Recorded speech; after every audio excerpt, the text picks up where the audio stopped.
Hello friends, welcome back to the channel. A brand new 7-star Tera raid event has just been announced in Pokemon Scarlet and Violet, hot off the press as per usual. Big shout out to Joe over at Cerebi for the information, but we now have confirmation that the Powerhouse Pokemon Tera raid event that was announced back in Pokemon Day earlier this year will be finally coming to an end. We've got the last piece of the puzzle here, and it will be Dragapult kicking off later this week. We'll be starting on the 5th of December. Midnight UTC it'll be starting, and it'll run through that weekend until the 7th at 23:59.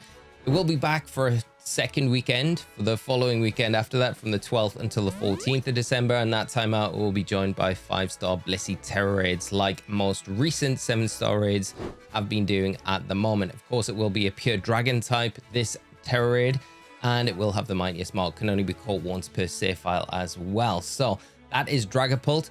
Going to be a good event for your fairy types, I would say. Things like a Sylveon are going to be a great choice into this, but of course, like always, we'll have a best build as soon as the raid goes up and we know the script, so it'll make it as easy as possible for you guys to go in, take it down, farm for the high cost items, or just grab it for your collection. Because if you are doing these now, I would imagine you probably want to complete the set of those 7-star Tera raid Pokemon.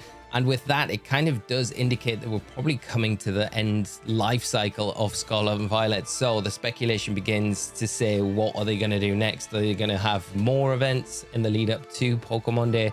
Or will this be the last one? I'm kind of hoping that we get a similar event to what we had at the end of Sword and Shield, where they did this kind of gigantic like finale event where we had every event from the past 2 years all in one event, where you could go back through and randomly encounter any of the G-Max Pokemon. So if you missed any throughout that 2-year period, then you could go back and get them for your collection.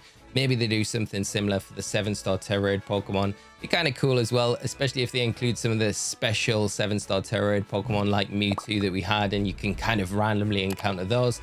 But of course, it is all speculation at the minute until we get any concrete news on it. And if we do, I will drop it here on the channel. But let me know what you think will be best going in against this 7-star Dragapult when it goes live later this week. I'd probably say Sylveon's probably going to be one of the best options, but until we know the script, how the Dragapult's going to act against what we're bringing it into the raid, we won't know. But of course, we'll have something up on the channel as soon as we do. So we'll leave it there, friends. Just a quick one today. Have a great rest of your day. Thank you so much for tuning in, and I'll see you all in another video very soon. So until then, take care of yourselves, and bye-bye.